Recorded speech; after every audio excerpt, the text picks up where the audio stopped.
Hello बच्चों। आज हम क्लास 10th की थर्ड चैप्टर पढ़ेंगे। साना साना हाथ जोड़ी, जो एक नेपाली लैंग्वेज से लिए हुए शब्द है, जिसका मतलब है छोटे छोटे हाथों से प्रार्थना करना, जो मधु कांकरिया जी ने लिखा है। इन्होंने अपने एक यात्रा का वृतांत लिखा है। मतलब जब हम किसी जर्नी पे जाते हैं, आके हम उसकी जो फीलिंग्स है और जो एक्सपीरियंसेस है, वो जब हम किसी से शेयर करते हैं, ऐसे इन्होंने अपने किसी जर्नी के अनुभव हमें बताए हैं, जो इस तरह से है। मैं हैरान होकर देखा, आसमान जैसे उल्टा पड़ा था और सारे तारे बिखर कर नीचे टिमटिमा रहे थे। दूर ढलान लेती तराई पर सितारों के गुच्छे रोशनियों की एक झालर सी बना रहे थे। क्या था वह रात में जगमगाता गैंगटॉक शहर था। इतिहास और वर्तमान की संधि स्थल पर खड़ा मेहनत कश बादशाहों का वह एक ऐसा शहर था जिसका सब कुछ सुंदर था, सुबह शाम रात। इसमें वो बोल रही हैं कि जैसे हम हिल स्टेशंस पे जाते हैं, तो वहाँ पे जब रात का दृश्य होता है तो लाइट्स जगमगाती हुई दिखाई देती है, और उन्हें ऐसे लग रहा है जैसे आसमान उल्टा पड़ा हो और उनकी लाइट्स ऐसी दिख रही थी कि जैसे तारे ज़मीन पे टिमटिमा रहे हो। वह रहस्यमय सितारों भरी रात मुझ में सम्मोहन जगा रही थी, कुछ इस कदर कि उन जादू भरे क्षणों में मेरा सब कुछ स्थगित था, अर्थहीन था। मेरी चेतना, मेरा आसपास, मेरे भीतर बाहर सिर्फ शून्य था, और थी अति इंद्रियता में डूबी हुई रोशनी की वह जादुई झालर। वो इसमें बता रही हैं कि जैसे किसी को हिप्नोटाइज कर देते हैं तो वो बिल्कुल शून्य में चला जाता है, बिल्कुल उसी तरह वो भी एकदम शून्य में, यानी उनमें कोई फीलिंग्स नहीं थी, ना अच्छी ना बुरी। जैसे हम किसी चीज़ को पॉज कर देते हैं, बिल्कुल वैसी हो गई थी, क्योंकि उस पे जादू सा चल गया था, उस जगह का, उस रोशनी का। और धीरे धीरे एक उजास उस शून्य में फूटने लगा, एक प्रार्थना होठों से छूने लगी। साना साना हाथ जोड़ी गर्दहु प्रार्थना, हमरो जीवन तिमरो को सेली। आज सुबह की प्रार्थना के ये बोल मैंने एक नेपाली युवती से सीखे थे। उस अंधेरे में, उस रोशनी में उस शून्य वाली रोशनी में एक उजाला फूटने लगा, यानी सुबह होने लगी, और एक प्रार्थना उन्हें सुनाई देने लगी, जो इस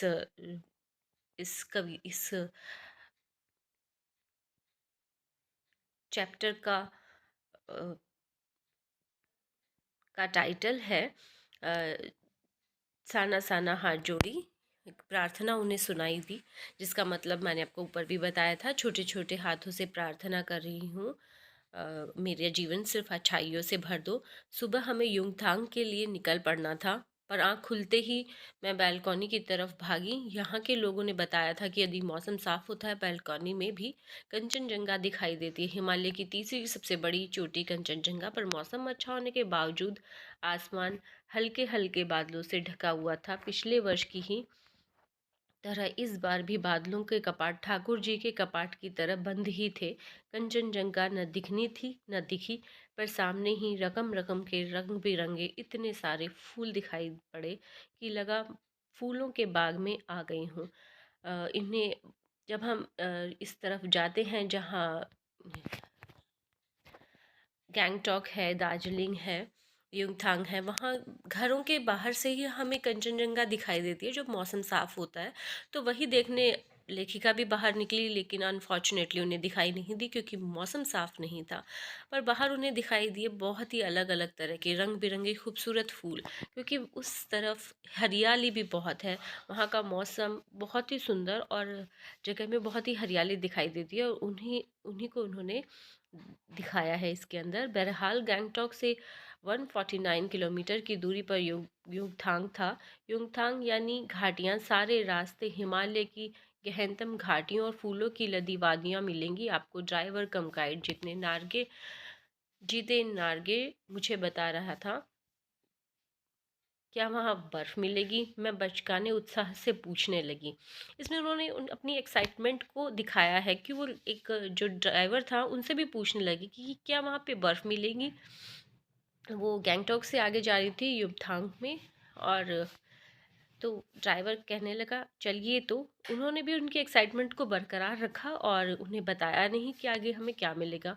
जगह जगह गदराई पाइन और धूपी के खूबसूरत नुकीले पेड़ों का जायजा लेते हुए हम पहाड़ी रास्तों पर आगे बढ़ने लगे कि एक जगह दिखाई दी एक कतार में लगी सफ़ेद सफ़ेद बौद्ध पताकाएं, किसी ध्वज की तरह लहराती, शांति और अहिंसा का प्रतीक ये पताकाएं, जिन पर मंत्र लिखे हुए थे। नार्गे ने बताया, यहाँ बुद्ध की बड़ी मान्यता है। जब भी किसी बुद्धिस्ट की मृत्यु होती है, उसकी आत्मा की शांति के लिए शहर से दूर किसी भी पवित्र स्थान पर 108 श्वेत पताकाएं फहरा दी जाती हैं।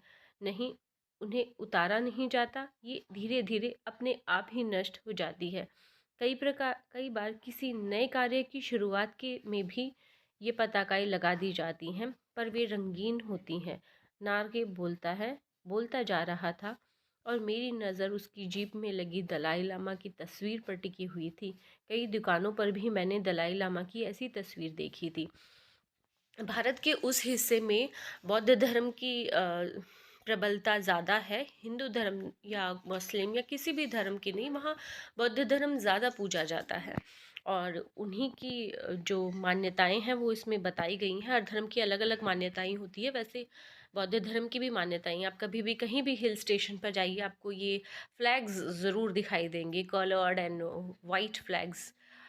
आप कहीं भी जाके देखिए ये फ्लैग्स, और जितनी ऊंचाई पे इनको लगाते हैं ये उतने ही खूबसूरत लगते हैं। और ये मान्यता भी है कि आप जितने ऊपर लगाएंगे और जितनी वो फहरा के खुद से नष्ट हो जाएंगी, तो वो उतनी ही सक्सेसफुल होते हैं अगर वो कोई नया काम करना चाहते हैं तो।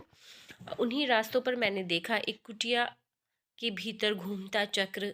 यह क्या? नार्गे कहने लगा, मैडम ये धर्म चक्र है, प्रेयर व्हील। इसको घुमाने से सारे पाप धुल जाते हैं। क्या, चाहे मैदान हो या पहाड़, तमाम वैज्ञानिक प्रगतियों के बावजूद इस देश की आत्मा एक जैसी। लोगों की आस्थाएं, विश्वास, अंधविश्वास, पाप पुण्य की अवधारणाएं और कल्पनाएं एक जैसी। ये प्रेयर व्हील और ये पताकाएं या फ्लैग्स ये बौद्ध धर्म को प्रदर्शित करती है यहाँ पे। रफ्ता रफ्ता हम ऊंचाई की ओर बढ़ने लगे। लोग, बाजार, बस्तियाँ पीछे छूटने लगे। अब परिदृश्य की से चलते चलते स्वेटर बुनती नेपाली युवतियाँ और पीठ पर भारी भरकम कार्टून ढोते बौने से दिखते बहादुर बहादुर नेपाली ओझल हो रहे थे। अब नीचे देखने पर घाटियों में ताश के घरों की तरह पेड़ पौधों के बीच छोटे छोटे घर दिखाई दे रहे थे। हिमालय भी अपनी अब छोटी छोटी पहाड़ियों के रूप में नहीं, वरन अपने विराट और वैभव के साथ सामने आने लगा था। न जाने कितने दर्शकों, यात्रियों और तीर्थाटनियों का काम्य हिमालय, पल पल परिवर्तित हिमालय। इसमें लेखिका वहाँ के लोगों का रहन सहन बता रही है कि वहाँ के लोग बहुत मेहनत कश होते हैं। लेडीज़ भी देखिए स्वेटर बुन रही थी और पीठ पर भारी भरकम कार्टून लादे लोग जा रहे थे। वैसे भी हिल स्टेशंस पे या पहाड़ी लोगों का जीवन थोड़ा सा दुष्कर होता है मैदानी इलाकों से, क्योंकि वहाँ पे मेहनत करके काम करना पड़ता है। मैदानी इलाके में बहुत जीवन फिर बहुत अ, आसान होता है। यही चीज़ इन्होंने यहाँ पे बताई है। और छोटे छोटे घर, अ, हिमालय की बदलती हुई जो तस्वीर इन्होंने दिखाई है कि कहीं छोटी पहाड़ियाँ थी और कहीं वो विराट रूप लेके सामने आ गया। इस तरह से उसकी हिमालय की दुर्गमता और सरलता दोनों को उन्होंने दिखाया है। और देखते देखते रास्ते वीरान, संकरे और जलेबी की तरह घुमावदार होने लगे थे। हिमालय बड़ा होते होते विशाल काय होने लगा। घटाएं गहराती गहराती पाताल नापने लगी। वादियाँ चौड़ी होने लगी। बीच बीच में करिश्मे की तरह रंग बिरंगे फूल शिद्दत से मुस्कुराने लगे। उन भीमकाय पर्वतों के बीच और घाटियों के ऊपर बने संकरे कच्चे पक्के रास्तों से गुजरते यूं लग रहा था जैसे हम किसी सघन हरियाली वाली गुफा के बीच में हिचकोले खाते निकल रहे हों। कहीं बाहर जाते हैं तो वहाँ के छोटे बड़े सब रास्ते देखने में और उनका जो अनुभव होता है वो इसी तरह के होते हैं। कोई भी अगर नई चीज़ हमें रास्ते में दिखाई देती है तो वो हमें आई कैचिंग लगती है। जैसे छोटी जगह से वो बड़े ही विशालकाय पर पहाड़ों को देखने लगी, अचानक बीच में रंग बिरंगे फूल आ गए, तो वो हर चीज़ उनको आई कैचिंग लगती है और वो उन्हें देखते और उनका उनका आनंद उठाते हुए आगे बढ़ते गए। इस बिखरी असीम सुंदरता का मन पर यह प्रभाव पड़ा कि सभी सैलानी झूम झूम कर गाने गाने लगे। सुहाना सफ़र और ये मौसम हंसी, पर मैं मौन थी, किसी ऋषि की तरह शांत थी। मैं चाहती थी कि सारे परिदृश्य को अपने भीतर ले लो, पर मेरे भीतर कुछ बूंद बूंद पिघलने लगा था। जीप की खिड़की पर से मुंडकी निकाल निकाल मैं कभी आसमान को छूते पर्वतों के शिखर देखती, तो कभी ऊपर से दूध की धार की तरह झरझर गिरते जलप्रपातों को, तो कभी नीचे चिकने चिकने गुलाबी पत्थरों के बीच इठला इठला कर बहती चांदी की तरह कौंध मारती बनी ठनी तिस्ता नदी को। सिलीगुड़ी से ही हमारे साथ थी यह तिस्ता नदी, पर यहाँ इसका सौंदर्य पराकाष्ठा पर था। इतनी खूबसूरत नदी मैंने पहली बार देखी थी। मैं रोमांचित थी, पुलकित थी, चिड़िया के पंखों की तरह हल्की थी।